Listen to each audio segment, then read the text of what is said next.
Всем привет! Обещал вам записать гайдик, как же заработать много-много исочек в Евочке. Итак, в Евке есть много вещей, чем можно заниматься. Вот, к примеру, вот такой списочек. ПВП отсюда сразу выкидываем. Чем тут еще можно заниматься, чем зарабатывать? Это ПВЕ, то есть, собственно говоря, крабство, там всякую зелень делать, номерные экспедиции делать, ну и все в этом роде. Там абисы и так далее, так далее, так далее. Можно заниматься добычей, копать. Можно заниматься промышленностью. Можно сделать свою карпу, набрать рабов, и чтобы они для вас зарабатывали иски. Тоже, кстати, очень интересная идея, и, возможно, как-нибудь мы ее рассмотрим. Но кто же больше всех зарабатывает в EVE Online? Кто? Те магнаты, у которых исок просто лопатой гребешь. И, собственно говоря, для этого не особо сильно-то и стараются. Это у торговцев. Не будем говорить про торговлю в Еве в маркете. Мы поговорим о другой немножко вещи. Не так давно в Евку завезли такую вещь, как гиперреле. И, собственно говоря, на гиперреле можно посмотреть. Я вот заработал больше там 30 миллиардов. На самом деле, где-то, наверное, около полтинника на самом деле. Потому что часть исок ушло у меня на проплату аккаунтов. У меня не один аккаунт. Часть исок ушло... еще там куда-то на корабли покупку, на стримы и так далее, так далее, так далее. Но на данный момент сейчас чистоганом 33,5 миллиарда. Как же зарабатывают гиперреле? Можно, в принципе, конечно, просто тупо брать и, к примеру, на дурака вот взять, один билетик купить, а там как повезет. Ну вот, один билетик купили, и повезет, не повезет. Кому-то везет, кто-то выиграет с одного билетика. Можно купить, конечно, больше. Но это лотерея еще та, на самом деле. Как оно будет, черт его знает. А что можно еще? Как здесь еще можно заработать? Здесь можно заработать, продавая. Точнее, не то что продавая, а выставляя лот. Вы, наверное, скажете, ну что, выставила, какая разница, в маркете, в принципе, то же самое. Как бы да, но не совсем. Фишка заключается в чем? Мы берем и создаем новое предложение. К примеру, закидываем гилочку сюда на продажу, выставляем цену. Сразу вам скажу, смотрите ценовой диапазон. Давай, наверное, в обзор сейчас сюда глянем. Итак, есть, смотрите, есть зелененький ценник, есть беленький ценник. И не знаю, найдем мы сейчас, не найдем. Но еще такой желтый, оранжевый ценник. Что это все значит? Зелененький это самый выгодный. Беленький это, то есть, стандартная, скажем так, цена. И вот этот вот оранжевый-желтенький это типа завышена там цена. Народ, естественно, реагирует больше на зеленое. Ну так, вам немножко расскажу, лайфхак такой. Ну, точнее, не лайфхак, немножко секретик. Поэтому, чтобы лучше клевало, а точнее именно обращали именно на ваш лот, лучше делать зеленый. Как это делать? Смотрим максимальная цена, минимальная цена, средняя цена. Нас интересует средняя цена. Здесь написано 407 миллионов. Значит, мы что делаем? Мы задаем немножечко поменьше. То есть не 407, а 406. Раз, два, три. Раз, два, три. Лучше всего выставлять количество гиперузлов.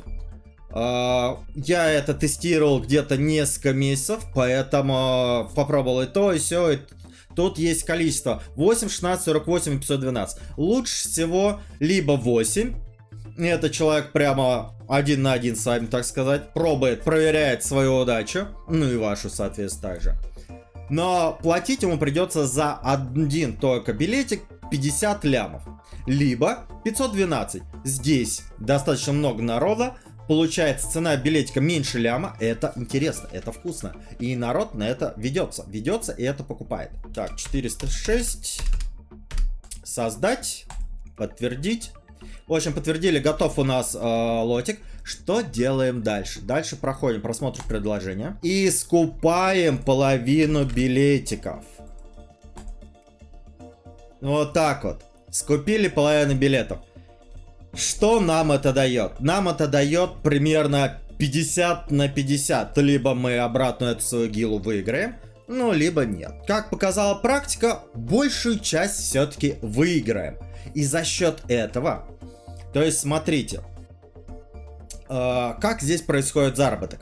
Вы выставляете лот, Он у вас стоит 400 лямов. Гила стоит, допустим, в маркете сейчас 300 лямов. 200 лямов мы вложили сюда. Правильно? Да, 200 лямов мы вложили. Почти 200 лямов, а точнее 203 ляма еще вложат другие люди. То есть в случае проигрыша вы проиграете не 300 лямов, сколько стоит гил, а проиграете 100 лямов. Ну и плюс чуточку гиперузлов. То есть, к примеру, на гиле 77 гиперузлов. Но это чуть позже я объясню, расскажу, что, куда, зачем. Итак, вы часть денег вернули, часть денег... то есть, если вы проиграли, часть денег вы вернули. И вы проиграли всего лишь 100 лямов. Это, в общем, немного. Но если вы выиграли, вы возвращаете гилу обратно, это 300 лямов. И еще вы зарабатываете 200 лям, которые люди вложили в это дело. То есть, чисто вы получаете 200. И плюс еще и гила, которая у вас остается. Вот он, собственно говоря, профит.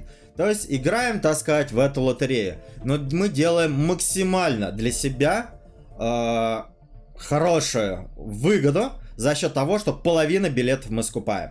Итак, приведу табличку. Без таблички тут, к сожалению, вообще никак.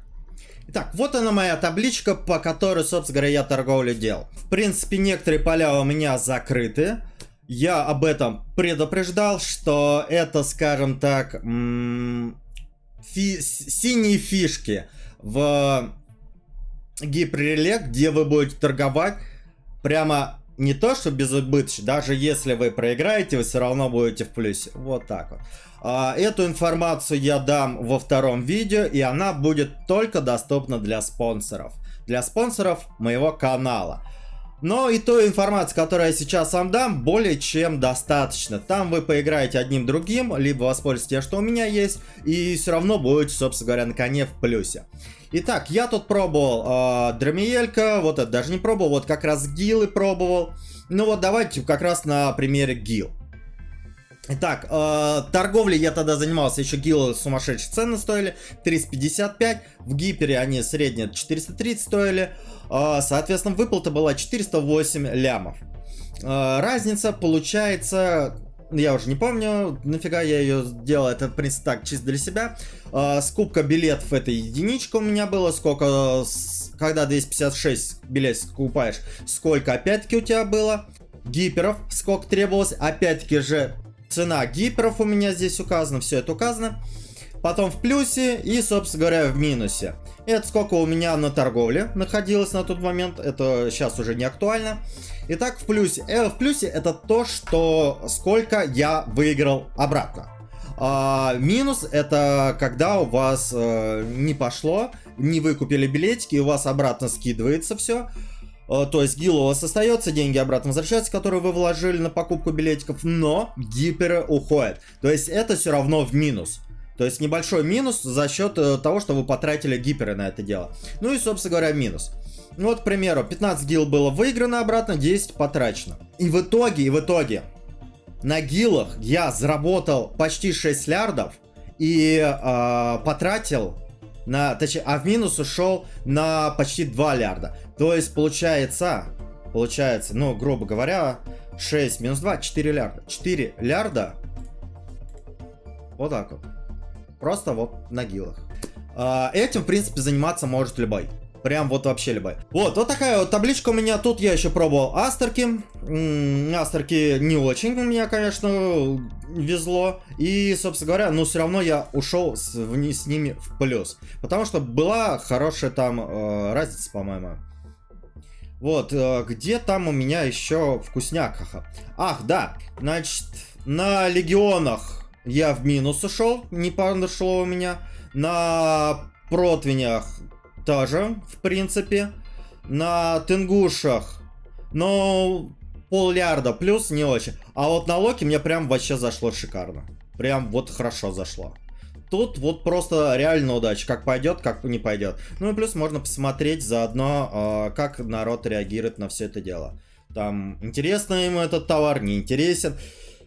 Вот, как, кстати, определить, интересен товар или не интересен? Сейчас в гипер быстренько вернемся обратненько. Итак, в гипер мы вернулись, и смотрим, давай сразу, наверное, 512 делаем. И смотрите, какие товары интересуют, какие лучше предлагать на гипере товары. Может, какие-то свои, возможно, они зайдут, возможно, не зайдут. Черт его знает, можете поэкспериментировать, как я с этой табличкой экспериментировал, разные там закидывал. Что-то шло, что-то не шло, что-то заходило, что-то не заходило. И что, собственно говоря, как определять? Смотрим просто элементарно. Вот товар, да, 113 лямов.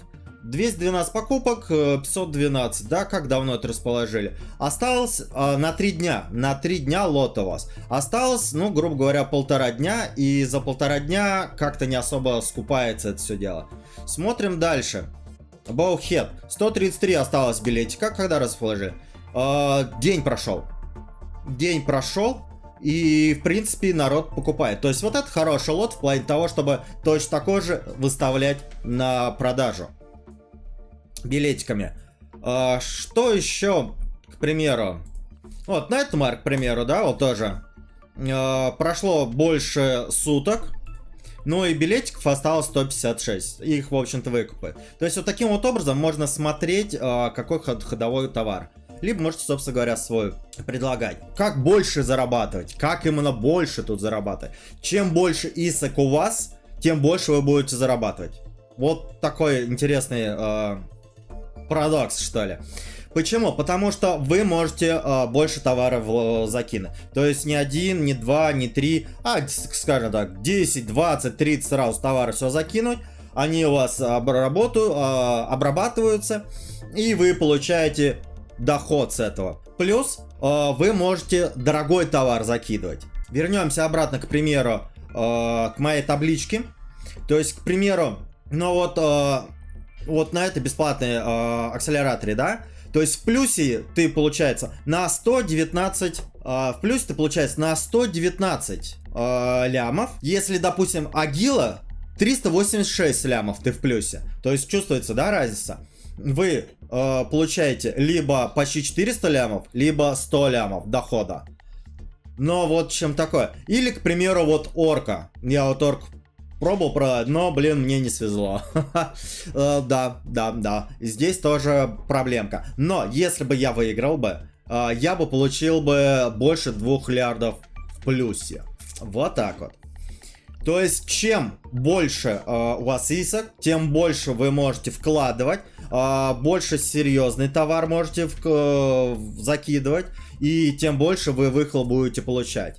Это не значит, что не могут и альфа-аккаунты этим заниматься. Могут заниматься кто угодно. Альфа-аккаунты, омега-аккаунты. Неважно, абсолютно не имеет никакого значения, кто этим занимается. Даже новички могут этим заниматься и начинать зарабатывать. Можно, в принципе, даже... Что-нибудь дешевое-то у меня тут есть? Ничего дешевого у меня тут нет. Ну, давай хотя бы здесь посмотрим. Что у нас тут предлагают? Ну вот, бомбер, да? Он стоит 27 лямов всего лишь навсего. То есть его можно предлагать. То есть вот, ну а что, у новичка нет 27 лямов, 30 лямов? Ну простите, это не большие деньги. Это реально небольшие деньги. И их можно заработать очень быстро. Прям вот за вечер вы 100 лямов подняли, вложили в гипер, все вам хорошо. И пошло. К примеру, дальше, что еще можно тут дешевенько, недорогое это найти? Джек. Кстати, Джеки тут тоже неплохо покупает. Но вот не так давно, в принципе, его закинули. Сейчас, к тому же, выходной будет. Записываю я это в пятницу. То есть будет впереди выходной. И выходной, естественно, онлайн поднимется. И его сметут вот только вперед. Ретриба. Тоже вот, пожалуйста, да. Недорогой, 36 лямов. То есть можно реально недорогие вещи здесь продавать. Выхлоп вы получите, конечно, с учетом, что вы что-то недорогое будете покупать. У меня, кстати, есть что-то недорогое, посмотреть, что вообще по выхлопу получится. Ну вот, Санезис, к примеру, даже вот обычный Санезис. Вот, кстати, если вы товар какой-то закинули и смотрите, нету здесь максимальной, минимальной, средней цены. Такое бывает. Такое периодически бывает на новый товар какой-то, либо который давно не продают здесь. И вы можете смотреть здесь средняя цена, минимальная, максимальная. Но на это не ориентируйтесь, Если здесь нет средней цены, максимальной, минимальной, то есть вот это вот именно вот этой, то на торгах давно этого товара, значит, не было, либо его вообще не было. То есть, соответственно, вы можете сами задать свою цену. Давай посмотрим, что у нас Санейс по сегодняшним ценам стоит. Ну, почти 10 лямов. 10 лямов, всего лишь навсего. Гипер нам предлагает продавать за 12 500. Ну, я думаю, можно, если вот так вот сделать, 10 лямов. Давай, к примеру, за 30 лямов выставим. Вот. Мы... Чё? 60 тысяч искок? У народа не найдется, найдется. Гиперов нужно 5000 всего лишь. Давай, выставим.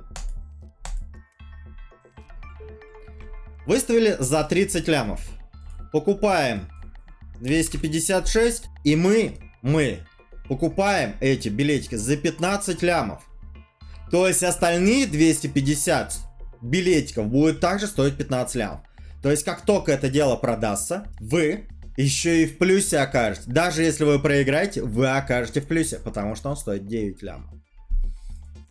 Ставим купить. Ну вот, кстати, о чем я говорил, рыженькая цена. Это значит, она завышенная.